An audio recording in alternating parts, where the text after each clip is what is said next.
आज आपण जो विषय चर्चेला घेतलेला आहे तो चर्चेचा विषय आहे की ओबीसींचा राजकीय वाटा आणि राजकीय पक्षांच्या भूमिका असा विषय आहे। तर या विषयामध्ये आपण मागच्या वेळी ही चर्चा केली होती की मागासवर्गीय जे आहेत म्हणजे त्यामध्ये ओबीसी आहेत, एससी आहेत, एसटी आहेत आणि या देशातल्या 50% स्त्रियांना आपल्या धर्माने शूद्र म्हटलेलं आहे आणि शूद्र म्हणजेच ओबीसी, ते पुरुष असतील किंवा स्त्रिया असतील। तर या शूद्रांचा सत्तेतला वाटा आणि राजकीय पक्षांच्या भूमिका असा हा विषय आहे।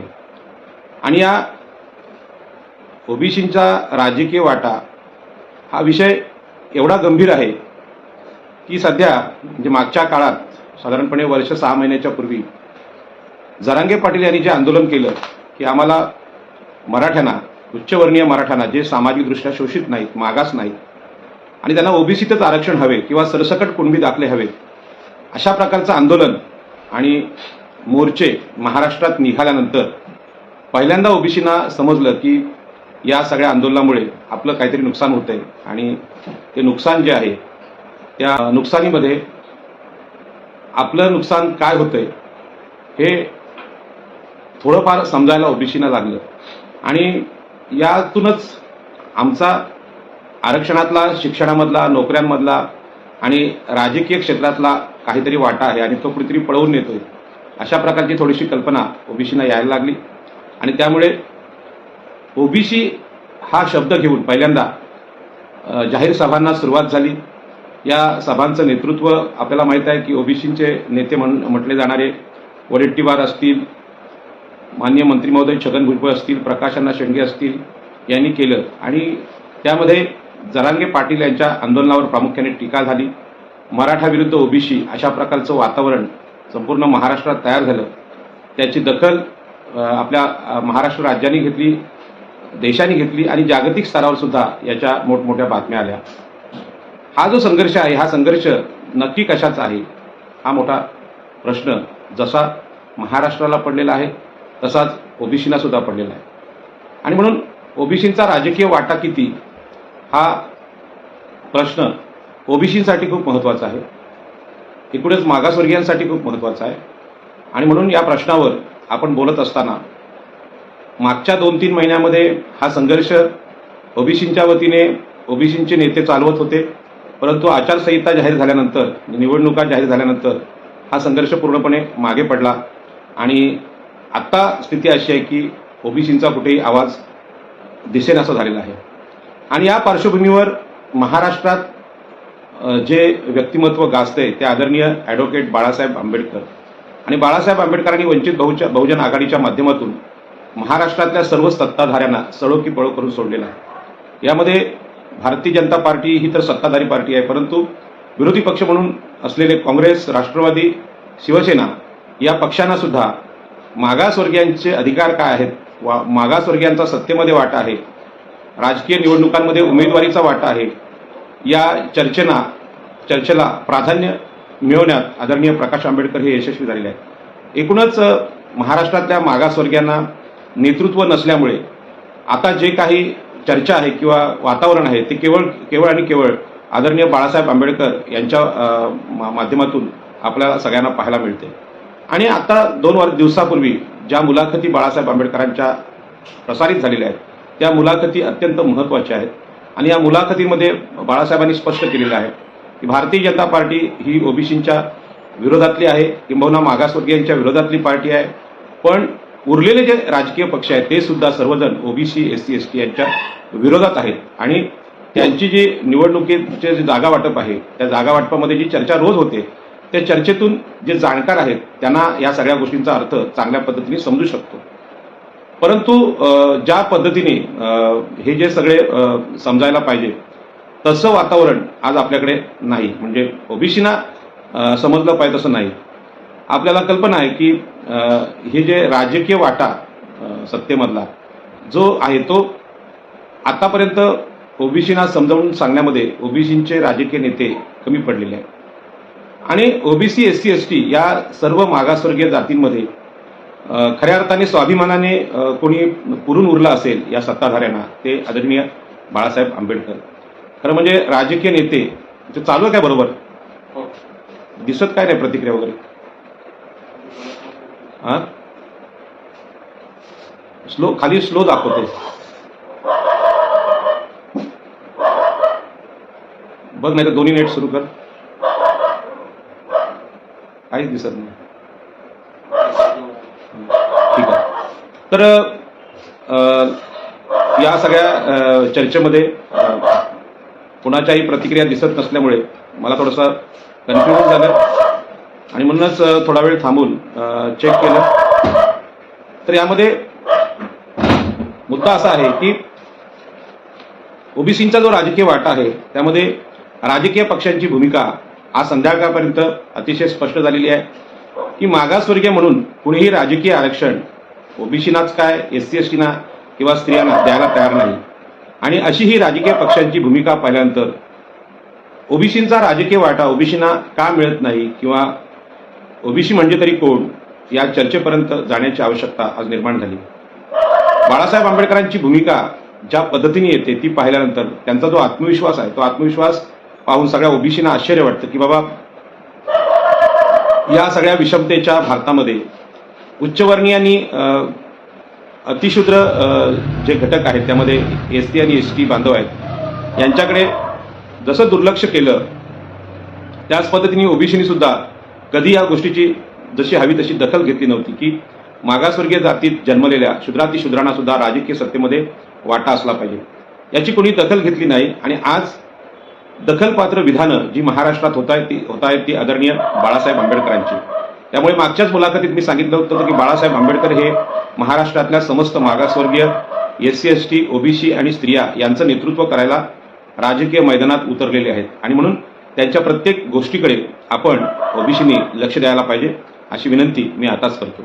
आणि म्हणून जी जाणीव जी सजगता बाळासाहेब आंबेडकरांकडे आलेली आहे ती कशामुळे आलेली आहे आणि अशा प्रकारची भावना ओबीसींमध्ये का नाही.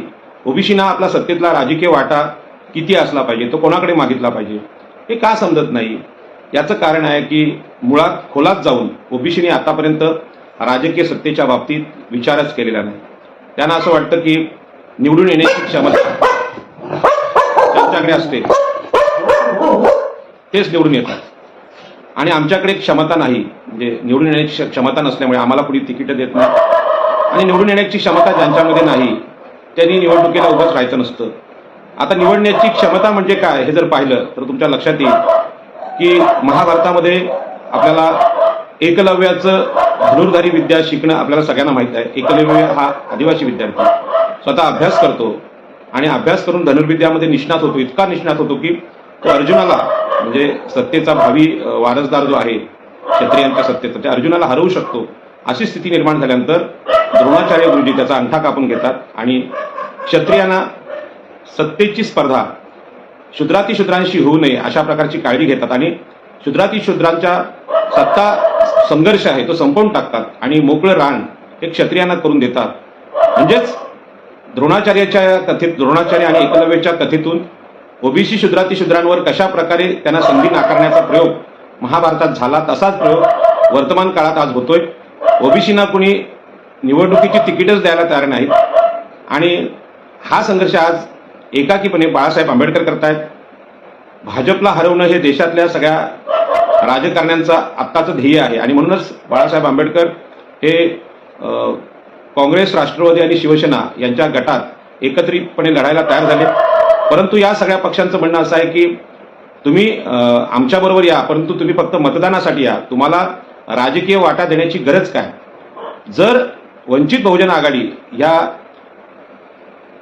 अतिमागास शूद्रातिशूद्र असलेल्या पक्षाची शूद्रातिशूद्रांचा पक्ष हा जो पक्ष आहे वंचित बहुजन आघाडी त्यांची जर अशी अवस्था असेल तर ओबीसींची काय अवस्था असेल याची कल्पना आपण केलेली बरी. परंतु यावर कुठलाही ओबीसी नेता भाष्य करायला आपल्याकडे तयार नाही आणि म्हणून मला असं वाटतं की ही लढाई वरची नाही. आता सुद्धा पत्रकार लोक जे बाळासाहेबांना प्रश्न विचारतात तुम्ही किती जागा लढवणार तुम्ही काय करणार तुम्ही काय निर्णय घेतलाय अशा प्रकारचं संशयानं बघणं हे त्यांच्याकडे चालू आहे. आणि त्याच्यामुळे आजच्या एका मुलाखतीत बाळासाहेब आंबेडकर चिडले सुद्धा होते, कारण मीडिया वंचितला बदनाम करण्याचा प्रयत्न करत आहे. परंतु वंचित बहुजन आघाडीची जी भूमिका आहे ही सामाजिक न्यायाची आणि परिवर्तनाची भूमिका आहे. केवळ निवडणुका जिंकणं, सत्ता हाती घेणं हे छोटं ध्येय आहे, परंतु सामाजिक न्यायाची भूमिका संपूर्ण देशात कुणीही घेत नाही. आणि ती विरोधी पक्ष म्हणून महाराष्ट्रातला जो विरोधी पक्ष आहे भाजपचा, ते सुद्धा घेत नाहीत. आणि भाजपचा प्रश्न घेत नाही. भाजपाची स्थापना ही मनुस्मृतीच्या विचारानुसार झाली असल्यामुळे त्यांनी सामाजिकदृष्ट्या मागासलेला न्याय देण्याचा प्रश्न घेत नाही. आणि म्हणून मला असं वाटतं की या सगळ्या मुळाशी आपण गेलं पाहिजे. ओबीसीने हे शोधून काढलं पाहिजे की ओबीसी म्हणून आपल्याला आपली ओबीसी किंवा ओबीसीच्या मुळाशी असलेल्या शूद्र शब्दाची निर्मिती कोणी केली. तर याच्या मुळाशी गेल्यानंतर लक्षात येतं की आता जे या देशामध्ये प्रमुख राजकीय पक्ष आहेत, त्यामुळे भाजपचे सगळे विचारवंत किंवा पक्षाचे प्रमुख, राष्ट्रवादी पक्षाचे प्रमुख, काँग्रेसचे प्रमुख आणि शिवसेनेचे प्रमुख, हे सगळे साध्या भाषेत सांगायचं गेलं तर ब्राह्मण, क्षत्रिय, वैश्य हे सगळे लोक, या लोकांनी शूद्रांची निर्मिती केली. म्हणजे आपल्याला माहित आहे की चातुर्वर्णीय व्यवस्थेत ब्राह्मण, क्षत्रिय, वैश्य हे उच्चवर्णीय लोक, आणि त्यांच्या सेवेसाठी जन्माला घातलेला, त्यांच्या गुलामीसाठी जन्माला घातलेला शूद्र हा वर्ण आहे. म्हणजेच आम्ही ओबीसी म्हणून आम्हाला गुलाम ठरवण्याचं जे काम आहे ते यात आताच्या प्रमुख राजकीय पक्षांच्या पूर्वजांनी केलेलं आहे. आणि ते काम यासाठीच केलेलं आहे, तुम्हाला सत्ता, संपत्ती, शिक्षण, धर्म यामध्ये कुठलेच अधिकार नसतील. आणि तीच परंपरा आताच्या 2024च्या निवडणुकीत सुरू आहे. त्याच्यामुळे ओबीसीना असं वाटतं की बाबा हे दुखणं अलीकडचं आहे, 2024 मधलं आहे किंवा 2019 मधलं आहे, तर असं नाही.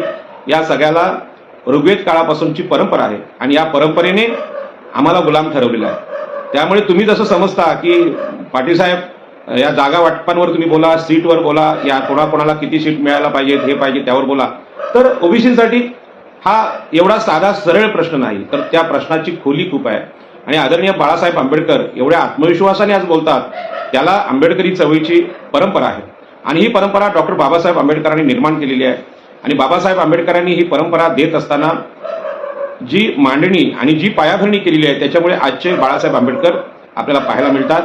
हे बाळासाहेब आंबेडकर म्हणजेच डॉक्टर बाबासाहेब आंबेडकरांचे नातू आहेत एवढाच विषय नाही, तर त्याच्या मागे भारतीय संविधान, देशामध्ये समतेच्या तत्वाची निर्मिती, त्यासाठी सातत्यपूर्ण लढे आंबेडकरी बांधव देत असतात. आणि त्यातून ही ताकद निर्माण झालेली आहे. अशा प्रकारची ताकद मागासवर्गीय जे लोक आहेत, घटक आहेत, त्यामध्ये फक्त आंबेडकरी आणि बौद्ध बांधवांमध्ये निर्माण झालेली आहे. बाकीच्या जातींना डॉक्टर बाबासाहेब आंबेडकरांसारखं नेतृत्व न मिळाल्यामुळे तशा प्रकारची जागृती, सजगता इतर जातींच्या नेतृत्वामध्ये किंवा मतदारांमध्ये पाहायला मिळत नाही. आणि म्हणून आपले जे दोष आहेत त्या दोषांचा सुद्धा विचार ओबीसींनी केला पाहिजे. ओबीसींना आपला वाटा जर मिळवायचा असेल तर एकूणच हिंदू वैदिक धर्माच्या या व्यवस्थेमध्ये पुरुष सुक्त, मनुस्मृती यांनी आमची गुलामगिरी जी मांडली आहे, त्या गुलामगिरीमध्ये 2024 मधलं आमचं जे स्थान आहे, त्या स्थानाचा जो मूळ आधार आहे हा हजारो वर्षांच्या गुलामगिरीचाच आहे. तो नव्याने निर्माण झालेला नाही किंवा नव्याने झालेला तो राजकीय पेच नाही. तर आजही प्रबोधनकार ठाकरे यांच्या परंपरेतले उद्धव ठाकरे हे त्यांचे नातू, खरं म्हणजे प्रबोधनकार ठाकरेंच्या प्रबोधनातून ज्या पद्धतीने त्यांची निर्मिती व्हायला पाहिजे तशी दिसत नाही. ते पुन्हा एकदा ब्राह्मण, क्षत्रिय, वैश्य यांचे समर्थक असलेले नेतृत्व दिसतात. शरद पवार सुद्धा पुरोगामी चळवळीत होते, परंतु आज त्यांची स्थिती ही स्वतःच्या जातीपुरती झालेली आहे. काँग्रेस हा सरंजामी लोकांचा पक्ष होता आणि भारतीय जनता पार्टी हे हेडगेवार, गोळवळकर, सावरकर ही जी सगळी हिंदुत्ववादी ब्राह्मणी विचारसरणी आहे त्याचा परिपाक म्हणून ते ओबीसींच्या विरोधीच असल्याचे आपल्याला दिसते. आणि म्हणून हे सगळे राजकीय नेते ओबीसींना त्यांचा वाटा देतील याच्यावर विश्वास टाकणं म्हणजे फार मोठी अंधश्रद्धा आहे. अशा प्रकारची अंधश्रद्धा किंवा दैववाद आपल्या देशामध्ये आहे. नवस बोलण्याची जी वृत्ती आपल्या बहुजन समाजामध्ये आहे, तशाच प्रकारची स्थिती या सर्व राजकीय पक्ष आम्हा ओबीसींना आमचा राजकीय वाटा देतील अशा प्रकारची ही अंधश्रद्धा आपण जपत असल्याचं आज प्रतीक आहे.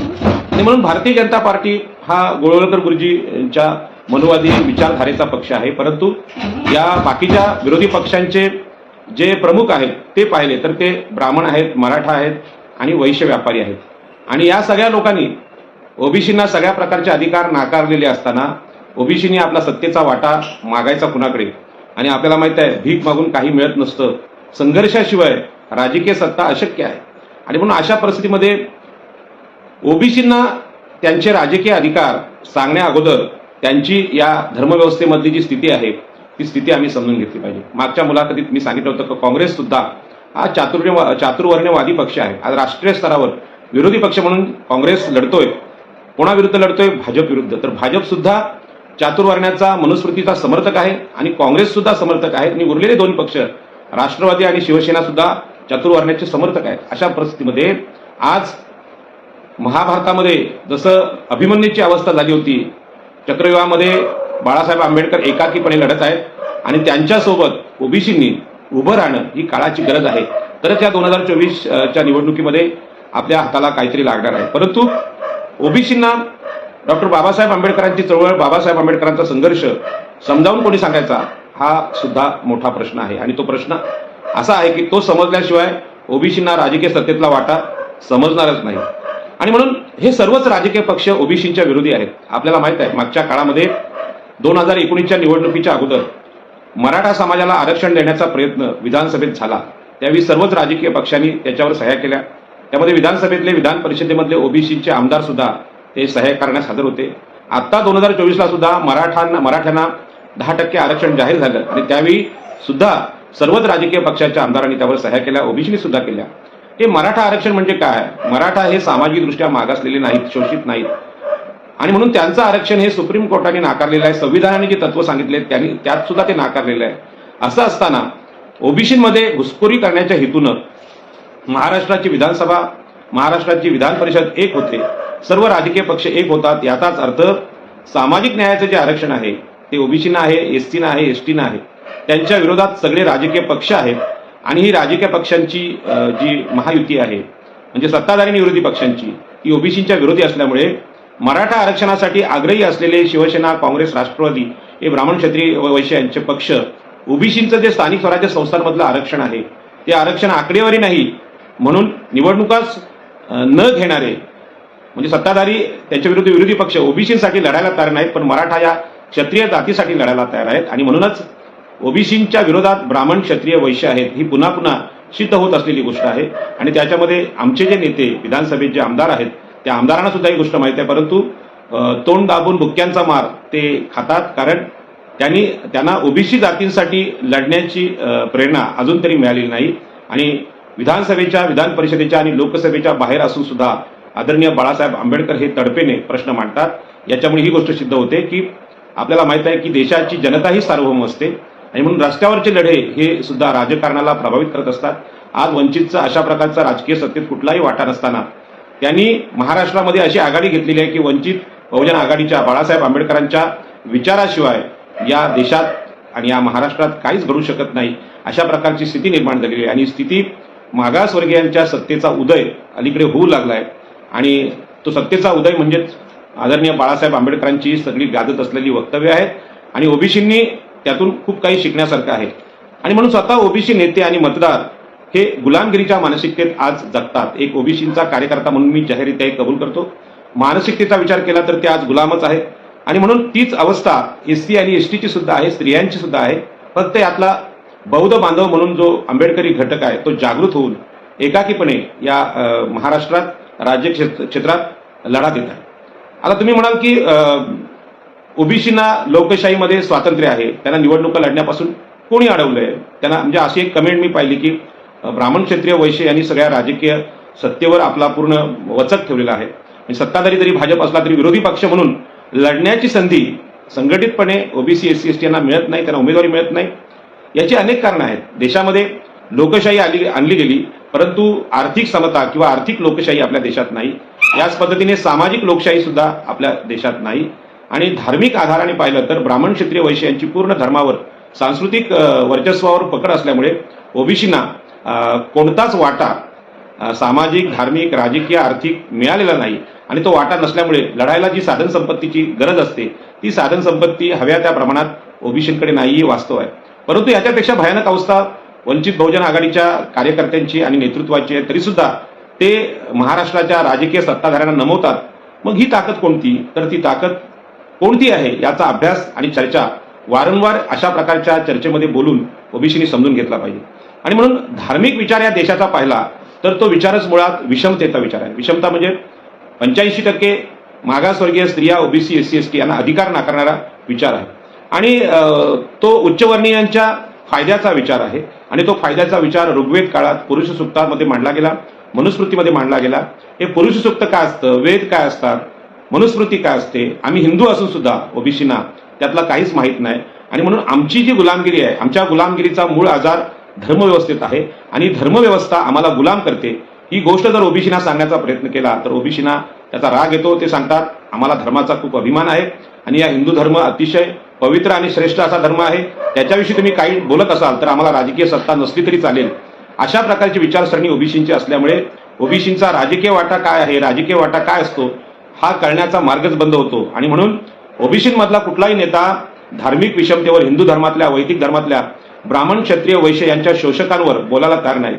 आणि असं बोलण्याचा प्रयत्न छगन भुजबळ या आमच्या मंत्री महोदयांनी जरी केला तरी त्यांचे आधीचे प्रमुख हे शरद पवार किंवा आता अजित पवार यांना ते पचणार नाही. कारण क्षत्रिय मराठे हे शोषक आहेत महाराष्ट्रामध्ये आणि त्यांनी या महाराष्ट्राचं शोषण केलेलं आहे. याच्या विरुद्ध फार कमी लोक ओबीसीमध्ये बोलायला तयार आहेत. आणि म्हणून आत्ता बाळासाहेब आंबेडकरांनी महाराष्ट्रात जी राजकीय चर्चा सुरू केलेली आहे, त्या चर्चेमध्ये उद्धव ठाकरे असतील, शरद पवार असतील आणि काँग्रेसचे सगळे नेते यांचं सार्वजनिक चारित्र्य हे उघड केलेलं आहे. त्यांनी पैशाचे आर्थिक गैरव्यवहार किती केले, त्यांना ईडी चौकशा किती लागल्या या गोष्टी बाजूला ठेवा, परंतु धार्मिक भ्रष्टाचार आहे. ओबीसींच्या अधिकारांची, मागासवर्गीयांच्या अधिकारांची वाट लावणं, भ्रष्ट मार्गाने त्यांना सगळे अधिकार नाकारणं, या बाबतीत हे सगळे ब्राह्मण, क्षत्रिय, वैश्य किती बदनाम आहेत आणि किती कुप्रसिद्ध आहेत याची चर्चा खरी म्हणजे आज महाराष्ट्रात चालू आहे. परंतु याच्यावर कोणी बोलायला तयार नाही. कारण यांच्यावर अशा प्रकारची टीका केली तर आज ज्या काही 4-5 जागा मिळतात त्या सुद्धा मिळणार नाहीत अशी भीती लोकांना आहे. मग अशी परिस्थिती आली तर या राजकीय वाटा आणि राजकीय जागा मागायला आम्ही ह्या ब्राह्मण, मराठा, वैश्य यांच्याकडेच जायचं का? कधी स्वतःच्या पक्षाची स्थापना करायची नाही का? तर या पक्षाची स्थापना वंचित बहुजन आघाडीच्या निमित्तानं बाळासाहेब आंबेडकरांनी केलेली आहे.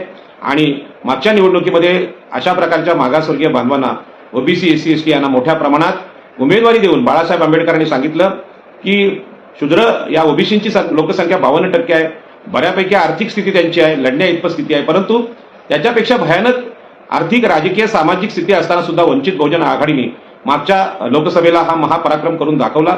आणि त्या निवडणुकीमध्ये मी सुद्धा लोकसभा लढलो आणि पडलो, सगळे उमेदवार पडले, हारले, पण निवडणुकीमध्ये निवडणुका हरणं किंवा पडणं, पराभूत होणं हे काय वाईट नाही. तुम्ही लढला, तुम्ही निवडणुकीमध्ये जी संधी दिलेली आहे आपल्याला संविधानाने, ती संधी स्वीकारून तुम्ही संघर्ष केला, याला महत्व आहे.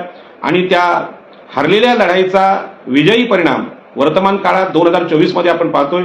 यामध्ये बाळासाहेब आंबेडकर हे प्रमुख नेते म्हणून देशाच्या राजकारणात विराजमान झालेले आपल्याला दिसतात. पण याच्या पाठीमागं सुद्धा बाळासाहेब आंबेडकरांचं जे आजचं सगळं यश दिसते, याच्या पाठीमागं त्यांचे आजोबा आदरणीय भारतरत्न संविधानकार डॉक्टर बाबासाहेब आंबेडकर यांचं मोठं योगदान आहे. आणि म्हणून ज्या मनुस्मृती या ग्रंथानं आमच्या स्त्रिया, देशाच्या एकूण लोकसंख्येच्या 50% स्त्रिया, ओबीसी, एससी, एसटी यांना सर्व प्रकारची आर्थिक, सामाजिक, राजकीय सत्ता नाकारली, त्यांना शूद्र म्हणून हिणवलं, त्यांचा अपमान केला. त्यांनी जर वेदांचं श्रवण केलं, ज्ञान जर ऐकण्याचा प्रयत्न केला तर त्यांच्या कानात शिशे ओतण्याचा प्रयत्न केला, त्यांना ठार करण्याचा प्रयत्न, त्यांना संपत्ती नाकारण्याचा प्रयत्न केला, तो मनुस्मृती ग्रंथ सार्वजनिकरित्या रायगड जिल्ह्यात जाळला. या डॉक्टर बाबासाहेब आंबेडकरांच्या या आंदोलनानं आजच्या बाळासाहेब आंबेडकर या त्यांच्या नातवाची निर्मिती झाली. आणि अशा प्रकारचे नातू ओबीसी जातींमधल्या कुठल्याच जातीत आपल्याला पाहायला मिळत नाहीत. एवढे बंडखोर, इतके हुशार, इतके विद्वान नातू पाहायला मिळत नाही. याचं कारण आजोबा म्हणून बाबासाहेब आंबेडकरांनी जे योगदान आपल्या जीवनात दिलं, त्याचा परिणाम म्हणून आज वंचित बहुजन आघाडी ही मागासवर्गीयांना आदर्श राजकीय संघटना म्हणून दिसत आहे. अशा प्रकारची राजकीय परंपरा ओबीसींकडे नाही. आणि म्हणून आम्ही शूद्र म्हणून आजही गुलाम आहोत. ही गुलामगिरी ओबीसी मान्य करत नाहीत आणि ती गुलामगिरी मान्य केल्याशिवाय तुम्हाला सत्तेतला राजकीय वाटा मिळूच शकत नाही. तुम्हाला असं वाटेल की ब्राह्मण मराठ्यांचं, ब्राह्मण, क्षत्रिय, वैश्य यांचं गुणगान गाऊन, त्यांची आरती करून, त्यांचे पाय दाबून आम्हाला राजकीय सत्तेत वाटा मिळेल, ते कदापि शक्य नाही. राजकीय सत्ता ही सत्ता अत्यंत महत्वाची असते. पृथ्वीवर जे जे जीव जगतात त्यांना मुक्ती ही सत्तेच्या माध्यमातूनच मिळते. ती काय आकाशातली देवांच्या कृपेने मिळत नाहीत. आणि म्हणून ही मुक्ती मिळवायची असेल तर आमची गुलामगिरी समजल्याशिवाय आम्हाला मुक्ती मिळणार नाही. कारण ब्राह्मण, क्षत्रिय, वैश्य आणि जो धर्म या देशामध्ये हजारो वर्षापासून उभा केलेला आहे, तो धर्म आम्हाला आमची राजकीय सत्तेतला वाटा नाकारणारा धर्म आहे. एवढं जरी ओबीसीना समजून आलं तरी ते लगेच बंड करतील असं नाही. कारण हे बंड करण्यासाठी प्रचंड विचारांची ताकद सदस्य विवेक बुद्धी असावी लागते आणि अशी बुद्धी आदरणीय बाळासाहेब आंबेडकर आजचे जे नेते आहेत त्यांना आजोबांकडून आलेली आहे आणि ती केवळ त्यांच्या परिवारापुरती, आंबेडकर परिवारापुरती मर्यादित राहिली नाही, तर संपूर्ण आंबेडकरी समाज, बौद्ध बांधव या मुक्तीचा अनुभव आज घेत आहेत. आणि ही मुक्ती काय आहे? ही मुक्ती ह्या आंबेडकर जयंतीला आपण अनुभवावी, ओबीसीने अनुभवावी. आंबेडकर जयंतीमध्ये सर्वांनी सामील व्हावं. तिथे असलेली पुस्तकं, तिथे असलेले वक्ते यांची भाषणं ऐकावीत, तेव्हाच ही तुम्हाला समजेल. परंतु आम्ही हिंदू, ओबीसी, आगरी, कोळी, भंडारी हे सगळे लोक आंबेडकर जयंतीला जाणार नाहीत. आम्ही आसाराम बापू असतील किंवा पांडुरंग शास्त्री आठवले असतील, नाना धर्माधिकारी असतील, या सगळ्यांच्या प्रवचन ऐकायला जातो. पण जिथे ओबीसींच्या मुक्तीचा, ओबीसींची राजकीय सत्ता नावाची काही गोष्ट असते याची चर्चा सुद्धा होत नसते. मग आमच्या राजकीय सत्तेची चर्चा ही आंबेडकर जयंतीमध्ये, महात्मा फुले जयंतीमध्ये होत असते.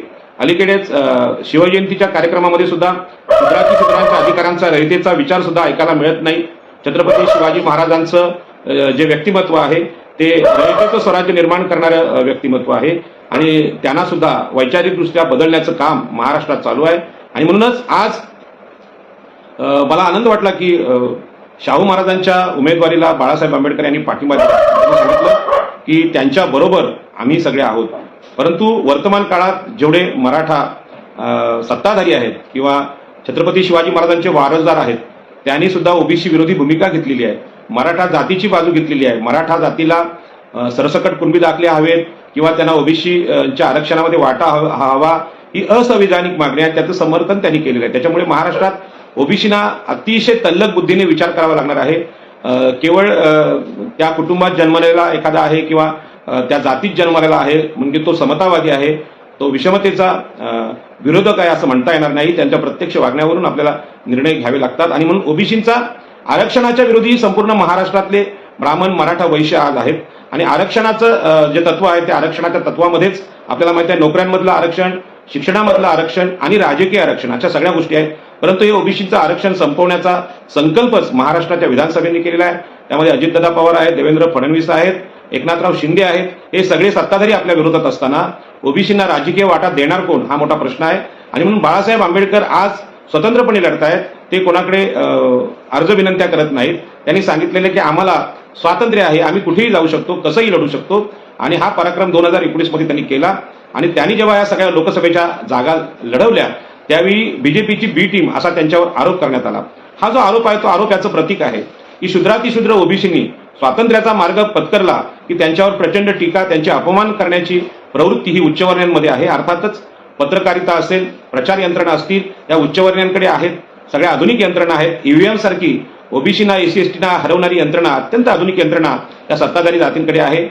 पत्रकारिता आहे, धर्म त्यांच्या बाजूने उभा आहे. आणि म्हणूनच निवडणुकीच्या सुरुवातीलाच राम मंदिराचं उद्घाटन करून मोदींनी सांगितलं की ज्या रामानं क्षत्रिय म्हणून शूद्रांना शिक्षण नाकारलं, शंभुकाचा वध केला, त्याचं मंदिर आम्ही या देशामध्ये मोठ्या उत्साहाने उभारलेलं आहे. आणि त्या मंदिराची स्थापना करून हा जो प्रभू रामचंद्र आहे तो ओबीसींचा विरोधक आहे, स्त्रियांचा विरोधक आहे, त्यालाच महापुरुषाचा दर्जा देशाच्या निवडणुकांच्या पूर्वकाळात मोदींनी देऊन सांगितलेलं आहे की आम्ही सगळेजण ओबीसींच्या विरोधी आहे, आमचा धर्म सुद्धा विरोधी आहे.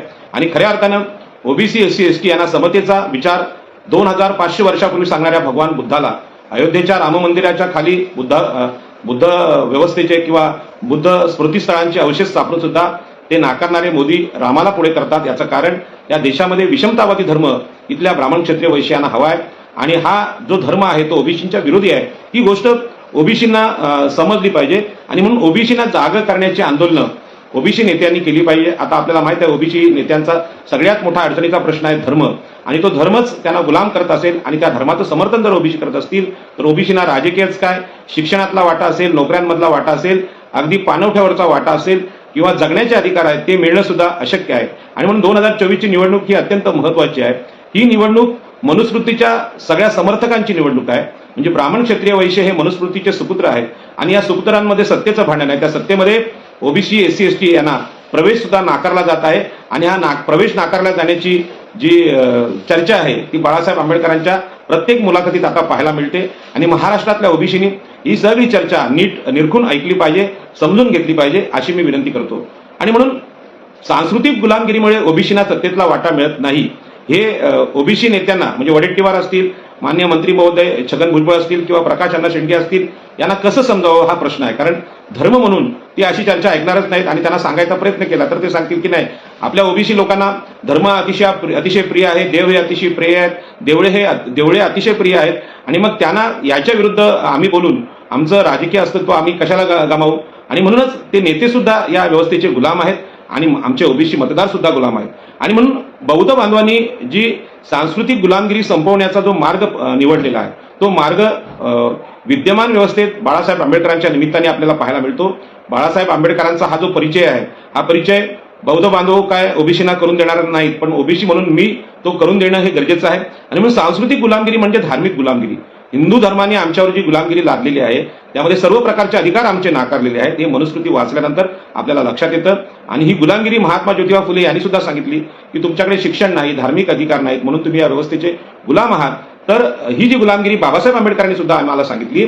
आणि मुक्ती कोण पते भाषण त्यांनी केलं आणि भाषण करून सांगितलं की या भाजपाचं जे हिंदुत्व आहे किंवा काँग्रेसचं जे हिंदुत्व आहे, राष्ट्रवादीचं आहे, शिवसेनेचं आहे, हे कुठल्याही प्रकारचं हिंदुत्व हे तुम्हाला सर्व प्रकारचं स्वातंत्र्य नाकारतं आणि म्हणून या पक्षाचं सदस्य होणं सुद्धा गुलामगिरीचाच प्रकार आहे. आणि म्हणून ही गुलामगिरी संपवायची असेल तर सांस्कृतिक मुक्तीचा मार्ग जो बौद्धांनी स्वीकारला तो मार्ग काय आहे आम्ही समजून घेतला पाहिजे.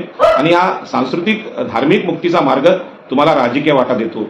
अशा प्रकारचा स्वतंत्रपणे राजकीय वाटा कुठलाच ब्राह्मण, कुठलाच मराठा, कुठलाच वैश्य आपल्याला कधीच देणार नाही.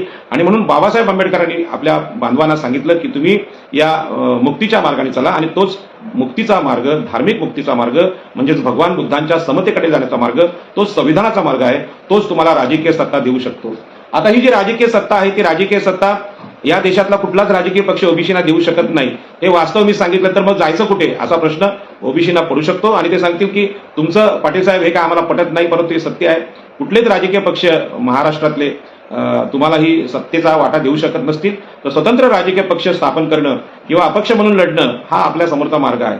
आणि म्हणून धर्मांतर हा यावरचा उपाय आहे असं जर राजकीय नेतृत्वाला ओबीसीच्या मी सांगितलं तर ते त्यांना अजिबात पटणार नाही. ते सांगतील जीव गेला तरी चालेल पण आम्ही गर्व से कहो हम हिंदू है हा जो आमचा मार्ग आहे तो सोडणार नाही. आम्ही धर्मासाठी प्राणत्याग सुद्धा करू पण धर्मांतर कदापि करणार नाही. परंतु आता बाळासाहेब आंबेडकर नावाचं जे व्यक्तिमत्व सगळ्यांशी चार हात करते आणि एक राजकीय चर्चा ज्या साध्या दिसायला साध्या चर्चा आहेत पण त्या चर्चा शंकराचार्यांची जी चार पीठं आहेत किंवा मनुस्मृती आहे किंवा पुरुष सुक्त आहे यांना उद्ध्वस्त करणाऱ्या चर्चा आहेत त्या साध्या चर्चा नाहीत. आणि त्या चर्चा म्हणजे त्यांच्या पूर्वजांनी केलेला हिंदू वैदिक मनुस्मृतीचा जो धर्म आहे आम्हाला गुलामी लादणारा त्या धर्माचा त्यागामुळे ती चर्चा करण्याची ताकद त्यांच्यामध्ये आलेली आहे. ही गोष्ट सुद्धा या निमित्ताने मी आपल्यासमोर करतो. आता धर्मांतराला ओबीसी लोक खूप घाबरतात परंतु मी तुम्हाला अभिमानाने सांगेन की आमच्या आगरी, कोळी, भंडारी या सगळ्या लोकांनी पूर्वी ख्रिश्चन धर्मांतर केलेले आहेत मुंबई परिसरात, गोव्याच्या परिसरात, वसईच्या परिसरात. आणि ते लोक आज ईस्ट इंडियन म्हणून ओळखले जातात. कारण त्यावेळची स्थिती अशी होती की हिंदू धर्मातले जे प्रमुख शासनकर्ते होते ते आम्हाला काळीचा अधिकार द्यायला तयार नव्हते. हिंदू म्हणून अधिकार मिळत नसतील तर त्यांनी ख्रिश्चन धर्मांतर केलं, काहींनी मुस्लिम धर्मांतर सुद्धा केलं आणि अलीकडेच बाबासाहेब आंबेडकरांनी बौद्ध धर्मांतर केलं. कारण या तिन्ही धर्मांना हिंदू धर्माचे नियम आणि निकष लागू होत नाहीत आणि म्हणून लोकांनी तो सोयीचा मार्ग पत्करला. आणि म्हणूनच आज बौद्ध म्हणून आदरणीय बाळासाहेब आंबेडकर फार मोठी झेप भारतीय राजकारणात घेत आहेत. मागच्या निवडणुकीत असरुद्दीन ओवेसी यांच्यासोबत राजकीय सभा मला ऐकण्याची संधी भेटली. त्यांनी सुद्धा अशाच प्रकारचं बंड आपल्या देशात केलेलं आहे. आणि म्हणून हे हिंदू धर्माची मनावरची गुलामगिरी संपवायची असेल आणि राजकीय वाटा जर मिळवायचा असेल तर आमच्या मनावरची धार्मिक गुलामगिरी आम्ही फेकून दिली पाहिजे. आणि म्हणून हिंदू वैदिक धर्मात ओबीसीना वैचारिक स्वातंत्र्य नाही हे सत्य आहे आणि ही गोष्ट कोणीही ओबीसी बोलायला तयार नाही. आणि म्हणून शूद्र म्हणून आम्हाला जी गुलामगिरी या देशाने लादली ती गुलामगिरी संपवण्याचा मार्ग आरक्षणाच्या माध्यमातून भारतीय संविधानात डॉक्टर बाबासाहेब आंबेडकरांनी दिला होता. परंतु आरक्षण ही जणू काही सवलत आहे अशा प्रकारचा गैरसमज मराठा बांधवांना झाला, काही ओबीसी बांधवांना झाला. आणि ब्राह्मण आणि वैश्य हे लोक तर म्हणतात की आरक्षणाची भीक मागून तुम्ही किती दिवस जगणार आहात. पण आरक्षण ही भीक नाही. तुम्ही हजारो वर्ष जे आम्हाला राजकीय सत्तेतला वाटा नाकारलात, धार्मिक सत्तेतला वाटा नाकारलात आणि आर्थिक सत्तेतला वाटा नाकारला त्यामुळे आम्ही गुलाम झालो. ही गुलामगिरी संपवण्याचा संविधानिक मार्ग म्हणून आरक्षण आम्हाला भेटले. त्या आरक्षणाच्या विरोधी जे जे बोलत असतील आज मराठा बांधव सुद्धा बोलतात की मराठ्यांना ओबीसी मध्ये आरक्षण मिळालं नाही तर ते आरक्षणच रद्द करा. जाट, गुर्जर, पटेल हे सुद्धा अशीच भूमिका घेऊन वागतायत. या सगळ्यांबद्दल सावधपणे पवित्रा ओबीसीनी घ्यावा. जो पवित्रा बाळासाहेब आंबेडकरांनी घेतलाय अशाच प्रकारचा बौद्धिक पवित्रा ओबीसीनी घेतला पाहिजे. राजसत्ता म्हणजे काय हे सुद्धा आम्ही समजून घेतलं पाहिजे. आपल्याला माहिती आहे छत्रपती शिवाजी महाराजांचा इतिहास किंवा राजे राजवाड्यांचा इतिहास आम्ही पाहतो. त्यामध्ये शूद्रांचे लोक पराक्रमी होते, राजघराण्यातले होते किंवा राजकीय सत्तेतले वाटेकरी होते असा कुठलाच पुरावा आपल्याला शोधूनही सापडत नाही. याचं कारण राजकीय सत्तेचे सगळे मार्ग ओबीसीना शुद्ध म्हणून इथल्या व्यवस्थेने नाकारले होते. त्यांनी राजकीय सत्तेत येऊ नये अशा प्रकारची काळजी पूर्वी घेतली जायची. आताही उद्धवजी ठाकरे, शरद पवार आणि काँग्रेसचे सगळे पुढारी तेच करतात की ओबीसीनी सत्तेत जाऊ नये, सत्तेत गेले तर आमच्या पक्षाचे गुलाम म्हणून जावं, स्वतःच्या जातीचा उद्धार करण्याचा कोणताही प्रश्न त्यांनी विधानसभेत मांडू नये अशा प्रकारची रचना आपल्या देशात झालेली आहे. राजकीय सत्ता पूर्वीच्या काळात शस्त्र धरण्याची सत्ता, लढाई लढण्याची सत्ता म्हणून प्रचलित होती आणि या लढाईमध्ये सुद्धा आपल्याला शस्त्राचा अधिकार इथल्या क्षत्रियांनी, ब्राह्मणांनी, वैश्यांनी नाकारला होता आणि म्हणूनच आपले कोणी राजे होऊ शकत नव्हते, सैनिक होऊ शकत होते, शेतकरी होऊ शकत होते, गुलाम होऊ शकत होते आणि म्हणूनच देशावर परकीय सत्तेने आक्रमण केल्यानंतर क्षत्रिय तेवढे लढायचे, क्षत्रिय पडले तर ब्राह्मण लढायचे, ब्राह्मण पडले तर वैश्य लढायचे, पण बाजूच्या शेतात काम करणारा जो शूद्र आहे, ओबीसी आहे, त्या लढाईकडे तटस्थपणे पाहायचा. तो सांगायचा की आम्हाला लढण्याचा अधिकारच नसेल, आम्हाला राजा होण्याचा अधिकार नसेल तर आम्हाला काय फरक पडतो, सत्ता कुठल्या राजाची येते, इंग्रजांची येते, पोर्तुगीजांची येते, मोगलांची येते. तसंच आज सुद्धा ओबीसी असं समजतात मुख्यमंत्री फडणवीस होऊ दे, उद्धव ठाकरे होऊ दे किंवा शरद पवार होऊ दे, आमचा काय संबंध. अशा प्रकारे बेफिकिरी वृत्ती ओबीसींनी सुरू केलेली आहे आणि राजकीय सत्तेचा त्यांना पडलेला विसर आहे. हा विसराला धर्माची धुंदी देऊन हे सगळे उच्चवर्णीय नेते ओबीसीना राजकीय सत्ता किंवा शस्त्राची सत्ता होती, आहे, राहणार आहे याविषयी एक वाक्य सुद्धा बोलत नाहीत. आणि म्हणून या निवडणुकीमध्ये शरद पवारांची भाषणं तुम्ही नीट ऐका, उद्धवजी ठाकरेंची ऐका, काँग्रेसच्या पुढाऱ्यांची ऐका, भाजपच्या पुढाऱ्यांची ऐका.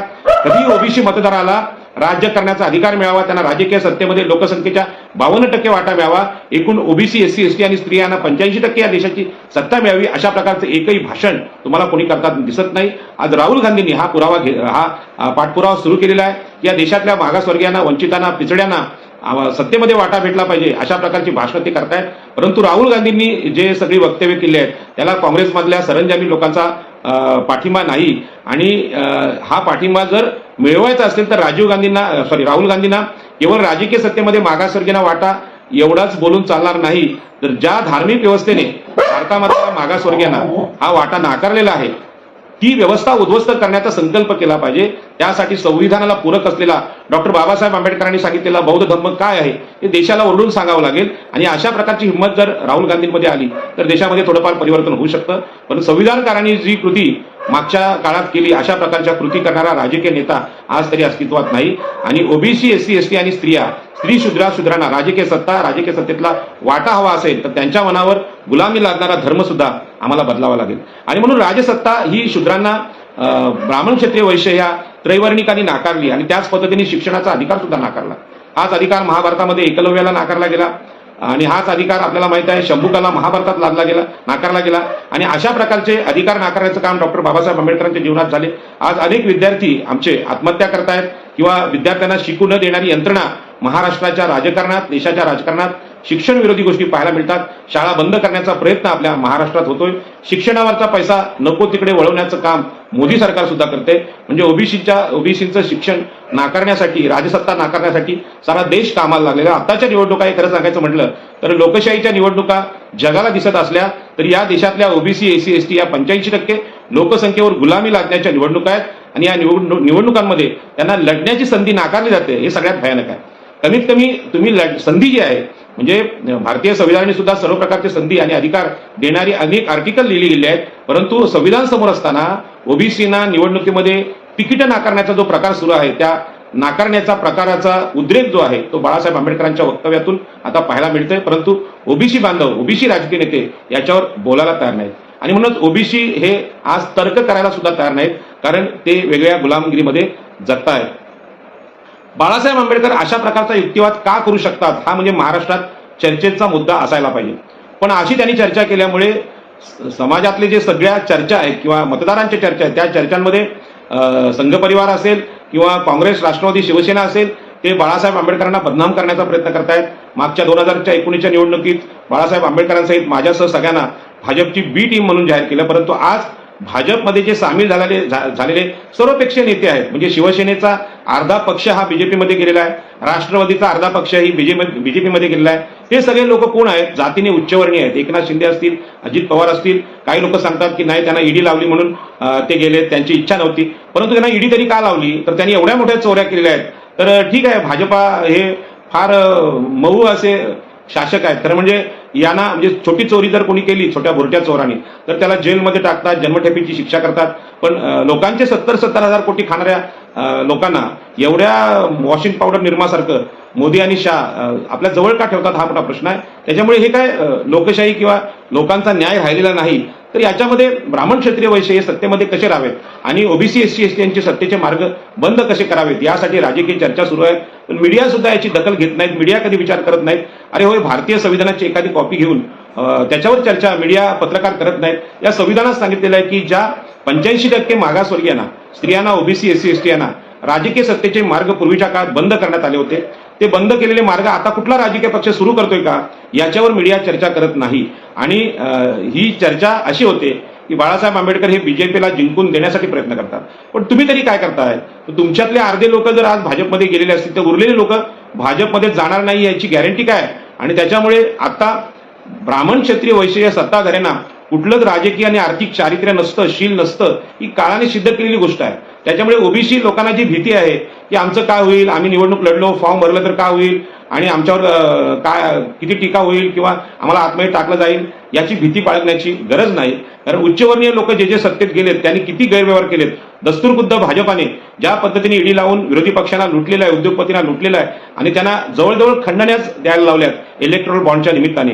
यामध्ये ज्यांनी मनुस्मृती वाचलेली नाही, ऋग्वेदकालीन पुरुषत्व वाचलेलं नाही, त्यांना हे माहीत नाही की ब्राह्मण क्षत्रिय वैश्य यांना इथल्या धर्माने किती अमर्याद अधिकार दिले होते आणि ते अमर्याद अधिकार आजही भ्रष्टाचाराच्या रूपाने ते वापरतात आणि केलेल्या भ्रष्टाचाराला पवित्र करण्यासाठी देवळांची निर्मिती करतात. त्यामध्ये राम मंदिर असेल किंवा धार्मिक आंदोलन असतील, हे करून ओबीसीना सांगतात आम्ही धार्मिक आहोत म्हणजे चोर नाही.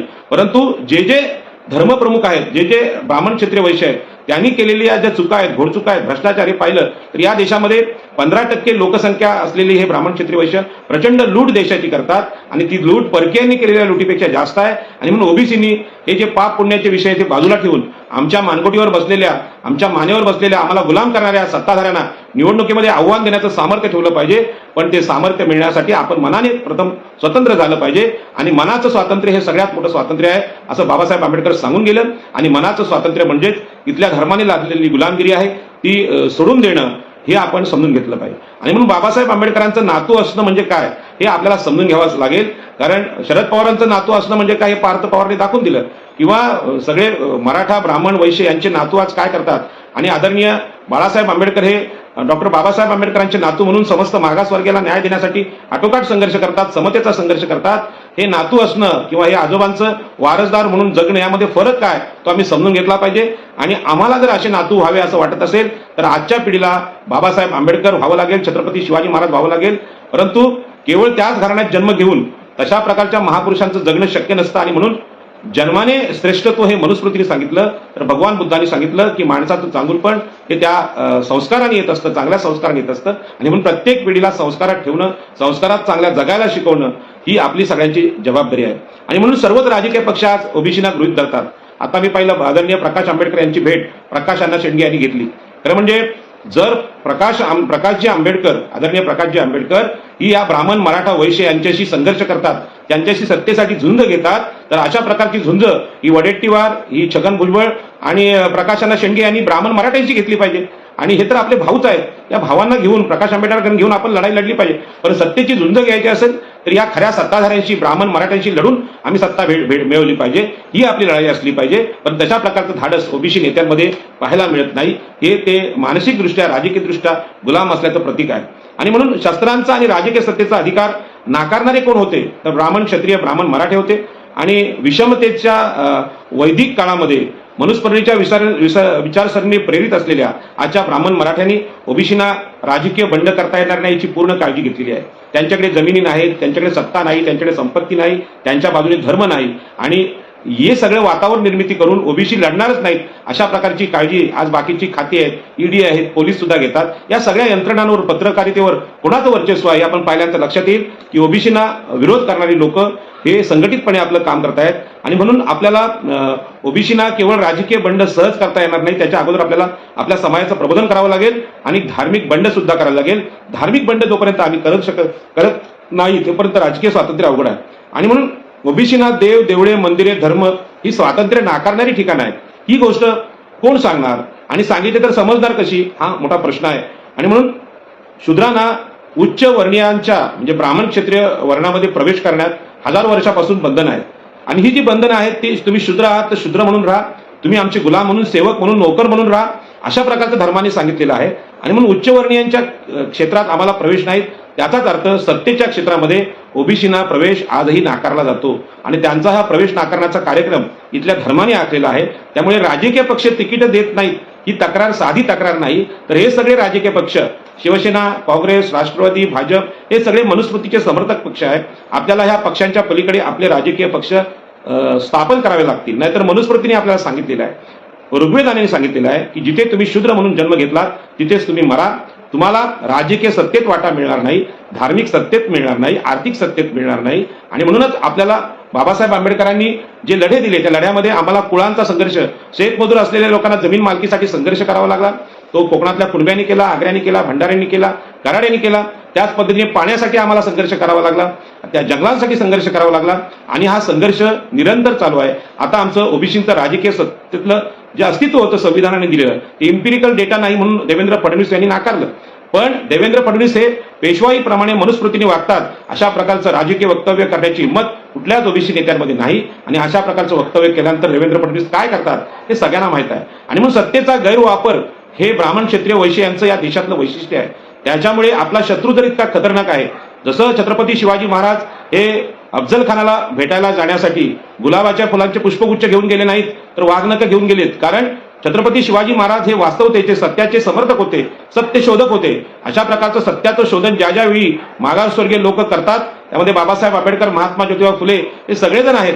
आणि त्यांनी हे सत्ताधारी लोक आहेत हे किती कपटी आहेत हे ओळखलं होतं. आणि म्हणून या देशातली राजकीय सत्ता हातात घ्यायची असेल तर हा जो कपटीपणा आहे ब्राह्मण क्षत्रिय वैश्य आणि काँग्रेस, राष्ट्रवादी, शिवसेना, भाजप या पक्षांचा जो ओबीसींप्रती कपटीपणा आहे, शूद्रांच्या प्रती जो विरोध आहे, तो विरोध समजून घेतल्याशिवाय ओबीसींना सत्तेचा वाटा मिळणार नाही. आणि म्हणून आज तुम्हाला कुणीही तिकीट नाकारली तर अपक्ष म्हणून लोकसभा लढवा, सगळ्या ओबीसींनी निवडणुका लढवाव्यात अशी विनंती मी करतो. मी सुद्धा कुठल्या पक्षाच्या तिकिटाची अपेक्षा न करता मावळ लोकसभेमध्ये लढण्याचा माझा निर्णय जाहीर केलेला आहे. मला विश्वास आहे की इथले जे नागरिक आहेत ते आज सोशल मीडियामुळे सज्ञान झालेले आहेत, त्यांची सदस्य विवेकबुद्धी जागृत झालेली आहे. आणि त्या विवेकबुद्धीवर माझा विश्वास आहे. मागच्या निवडणुकीत सुद्धा जे मतदान झालेलं आहे ते अशा विवेकी लोकांमुळे झालं आहे. आणि म्हणून 50% लोकसंख्येचा भाग असलेल्या स्त्रियांच्या सत्तेचा वाटा कुणी मागत नाही. आणि 50% लोकसंख्येला, स्त्रियांच्या लोकसंख्येला एक राजकीय वाटा आहे ही गोष्ट संविधानाने मान्य करून सुद्धा त्याची चर्चा सुद्धा होत नाही. बाळासाहेब आंबेडकरांच्या निमित्ताने आम्हाला SC, ST, ओबीसीना आमच्या सत्तेमध्ये वाटा पाहिजे ही चर्चा बाळासाहेबांमुळे होते. निवडणुकीचा दिवस मतदान होईपर्यंत ही चर्चा जोरदारपणे बाळासाहेबांनी करावी. त्यांच्या पाठीमागं आम्ही सगळे ओबीसी आहोत, आगरी कोळी कराडी आहोत. आणि ही चर्चा जे जे नेते करतील त्यांनी जोरात करावी. किंबहुना राजकीय सभांमध्ये ओबीसी, SC, ST यांच्या सत्तेतल्या वाट्यावरच भाषणं केली पाहिजेत. आणि ही जी जागा 15% ब्राह्मण क्षत्रिय वैश्य यांनी भारताच्या सत्तेतली अडवून ठेवलेली आहे त्यांना सत्तेतून खाली खेचण्यासाठी आम्ही सगळ्यांनी भाषणं केली पाहिजे. अशा प्रकारच्या सभेना मी यायला तयार आहे. आणि म्हणून निवडणूक असते. भगवान बुद्धांनी सांगितलेलं आहे आपल्याला ज्या ठिकाणी जायचं आहे त्याचं ठिकाण आणि जाणं हे निश्चित असतं, परंतु तो तिथला जाण्यापर्यंतचा जो मार्ग आहे किंवा जाण्यापर्यंतचा प्रवास आहे हा आनंदाचा असला पाहिजे, सुखाचा असला पाहिजे. आणि हा प्रवास म्हणजे निवडणूक आहे. त्यामुळे निवडणुकीमध्ये हरू किंवा जिंको हे महत्वाचं नाही. ओबीसींचा सत्तेचा, राजकीय सत्तेचा वाटा या विषयावर भाषणं झाली पाहिजे. आणि हा वाटा जर आम्ही या देशात 85% आहोत तर 85% उमेदवारी आमच्या आहेत. 15% ब्राह्मण क्षत्रिय वैश्य यांच्या लोकसंख्येच्या प्रमाणात त्यांना उमेदवारी असण्याचं काहीच हरकत नाही. आपल्या संविधानाने ते अधिकार दिलेत. परंतु सगळे 13 डझन मुख्यमंत्री मराठ्यांचे, ब्राह्मणांचे आणि वैश्यांचे, त्यांचेच पंतप्रधान, त्यांचेच मुख्यमंत्री, त्यांचेच गृहमंत्री, त्यांचेच महसूल मंत्री याच्या पुढे हे चालणार नाही. म्हणून 2019च्या निवडणुकीमध्ये सत्तेचं बाळकडू बाळासाहेब आंबेडकरांनी आम्हाला पाजलेलं आहे. आता हे सत्तेचा जो मार्ग आहे या मार्ग या लोकसभेमध्ये आपण फॉर्म भरूया, आपण लढूया. आणि एकामेकाला ओबीसी, SC, ST यांना एकामेकांचा विरोध होऊ नये, एकामेकांच्या विरोधात मतदान होऊ नये म्हणून सगळ्यांमध्ये आपण समन्वय ठेवूया. ही समन्वयाची भूमिका घेऊन ही निवडणूक मी लढणार आहे. आणि या निवडणुकीमध्ये 50% स्त्रियांच्या सत्तेचा वाटा त्यांना सुद्धा शूद्र म्हटलेला आहे, ओबीसीना सुद्धा शूद्र म्हटलेला आहे. आणि म्हणून ओबीसींचा वाटा 50% स्त्रिया आणि उरलेले जे लोक आहेत ओबीसी पुरुष आहेत यांच्या सत्तेचा वाटा आहे. हा देशच मागासवर्गीयांचा आहे. या देशाची निर्मिती कष्ट करून ओबीसी, SC, ST केलेली आहे. आणि दुसऱ्यांच्या कष्टावर जगणारे ब्राह्मण क्षत्रिय वैश्य या आपल्यावर सत्ता गाजवतात. हा प्रचंड अपमान आहे. नव्या पिढीला हा अपमान आम्ही समजावला पाहिजे. बाबासाहेब आंबेडकरांनी यातून मार्ग कसा काढला आणि बाबासाहेब आंबेडकरांच्या लक्षात आलं, जगाच्या इतिहासाचा अभ्यास लक्षात केल्यावर त्यांच्या लक्षात आलं की जगामध्ये काला गोरा हा वाद आहे, वर्णभेद आहे, जगामध्ये भांडवलदार आणि कामगार हा वाद आहे. परंतु कामगाराला भांडवलदार होण्याचा मार्ग मोकळा होता, काळ्याला गोऱ्यासारखं जगण्याचा मार्ग मोकळा होता. पण भारतामध्ये शूद्रांना जो गुलामीमध्ये ढकलण्याचा प्रयत्न मनुस्मृतीने हिंदू वैदिक धर्माने केला तो भयानक प्रकार होता की शूद्र म्हणून जन्माला आला तर तुम्ही शूद्र म्हणूनच मरा. शूद्राला उच्चवर्णीय होता येत नाही, ब्राह्मण मराठा वैश्य होता येत नाही, ब्राह्मण क्षत्रिय वैश्य होता येत नाही. हा धर्माचा अधिकार आजही इथल्या ब्राह्मण मराठा ब्राह्मण क्षत्रिय वैश्य यांनी आपल्याकडे जपून ठेवलेला आहे. आणि त्या धर्माच्या माध्यमातून आर्थिक सत्तेच्या माध्यमातून ओबीसीना राजकीय वाटा नाकारला जातोय. आणि म्हणून बाबासाहेब आंबेडकरांनी राजकीय सत्तेतला, धर्म सत्तेतला, शिक्षण सत्तेतला, सामाजिक सत्तेतला वाटा मिळण्यासाठी ज्यांनी वाटा नाकारलेला आहे तो ब्राह्मण क्षत्रिय वैश्य यांचा धर्मच भिरकावून दिला आणि 1956 साली बौद्ध धर्माचा स्वीकार केला. हे जे मुक्तीकडे जाण्याचा बाबासाहेब आंबेडकरांचा मार्ग आहे तो मार्ग आम्ही समजून घेतल्याशिवाय आदरणीय बाळासाहेब आंबेडकर यांच्या शब्दांमागचा अर्थ ओबीसीना कळणार नाही. आणि म्हणून ओबीसी नेत्यांना माझी विनंती आहे, कधीतरी धार्मिक बंडाची भाषा राजकीय व्यासपीठावर करा.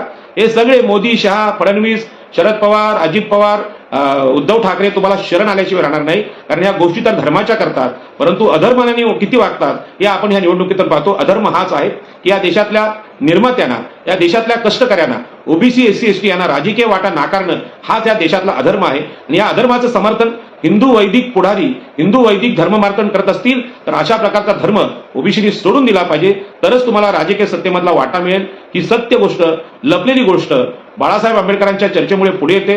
मी तो सांगण्याचा प्रयत्न केला. याच्यामध्ये काही गोष्टी आपल्याला पटत नसतील तर त्याच्यावर प्रतिक्रिया द्या, परंतु ओबीसीना राजकीय सत्ता इथल्या ब्राह्मण क्षत्रिय वैश्यांना सत्तेतून हटवल्याशिवाय, आणि ते सत्तेत ज्या कारणामुळे बसलेत ती मनुस्मृती आणि पुरुष सूक्त, वेद, ऋग्वेद यांच्यामुळे बसलेले आहेत, ती धर्मसत्ता बाजूला केल्याशिवाय संविधानिक समता या देशात येणार नाही. आणि म्हणून संविधानाला विषमतावादी धर्म हा अडवणारा धर्म आहे. आणि म्हणून संविधानाला पूरक असलेला भगवान बुद्धांचा समतेचा, जगात पोहोचलेला विषमता विरोधी, सामाजिक न्याय देणारा धम्माचा विषय ओबीसीने समजून घेतला पाहिजे. या निमित्ताने मी सांगतो, अशा प्रकारचा प्रयत्न ओबीसी नेते म्हणून हनुमंत काका उपरे यांनी केला होता, परंतु त्यांचा विषय सुद्धा गुंडाळण्यात इथले धर्मवादी यशस्वी झाले.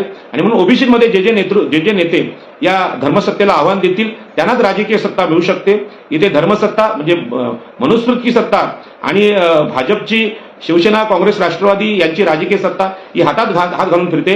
आणि म्हणून यांचे जे निर्माते आहेत मनू महाराज यांना उद्ध्वस्त केल्याशिवाय ओबीसीना राजकीय सत्तेतला वाटा कधीच मिळणार नाही. आणि भाबड्या आशेने तुम्ही आदरणीय शरद पवार असतील, अजित पवार असतील, एकनाथराव शिंदे असतील, फडणवीस असतील, अमित शहा असतील, मोदी असतील, यांच्याकडे भीक मागायला सत्तेची गेलात तरी ते अशा प्रकारची सत्ता देतील की जी खरी सत्ता आहे, गृहमंत्री म्हणून, अर्थमंत्री म्हणून, महसूल मंत्री म्हणून, पंतप्रधान म्हणून, मुख्यमंत्री म्हणून, ती सत्ता आपल्याला कदापि मिळणार नाही. आणि सत्ता घ्यायची असेल तर वर्तमान काळातला बाळासाहेब आंबेडकरांचा संघर्षाचा मार्ग आहे, अत्यंत महत्वाचा आहे. त्यांना जे कोणी विरोधी पक्ष बदनाम करतायत की मोदीला जिंकून देण्यासाठी, भाजपला जिंकून देण्यासाठी आपण काम करतायत, तर आम्ही भाजपलाच नाही तर भाजप, काँग्रेस, राष्ट्रवादी, शिवसेना या सर्व पक्षांची सत्ता उद्ध्वस्त करून या देशावर ओबीसी, एससी एसटी आणि 50% स्त्रिया यांची सत्ता आणण्याचा प्रयत्न करत आहोत. आणि हा सत्याचा संघर्ष आमचा तोपर्यंत चालू राहील जोपर्यंत या देशामध्ये ओबीसी, एससी एसटी या सगळ्या मागासवर्गीयांची सत्ता येणार नाही. आणि ही सत्ता म्हणजे समतेचा भारत, हे खरं राष्ट्र, बलवान राष्ट्र निर्माण करण्यासाठी ओबीसीनी या निवडणुकीमध्ये लोकांची वाट न बघता आपले निवडणुकीचे अर्ज भरले पाहिजेत. कदाचित या उच्चवर्णीयांचा असा राजकारण असू शकतं की बाळासाहेबांना चर्चेत गुंतवायचं आणि मग अचानकपणे एकही जागा द्यायची नाही आणि मग अचानकपणे महाराष्ट्रातल्या सगळ्या जागा लढवायला उमेदवार शोधायचे कुठून, हा पण प्रश्न होऊ शकतो. आणि बहुसंख्य ओबीसीनी आपली सगळी तयारी निवडणुकीची करावी. आपली काय अकाउंट असतील किंवा काय करपावत्या असतील त्या चुकवून एक उमेदवार म्हणून एका मतदारसंघात चांगल्या संख्येने ओबीसी, एससी एसटी यांनी तयार व्हावं आणि शेवटच्या दिवशी आपापसात समन्वय साधून आपण आपल्या लोकांना, चांगल्या लोकांना निवडून कसं आणायचा प्रयत्न केला पाहिजे. आणि या देशात मागासवर्गीयांची राजकीय सत्ता, 50% स्त्रिया, ओबीसी, एससी एसटी या 85% लोकांची सत्ता आणणं हाच खरा धर्म आहे, संविधानाचा धर्म आहे, एवढं मी सांगतो आणि माझं लांबलेलं बोलणं संपवतो. जय हिंद, जय महाराष्ट्र, नमो बुद्धाय.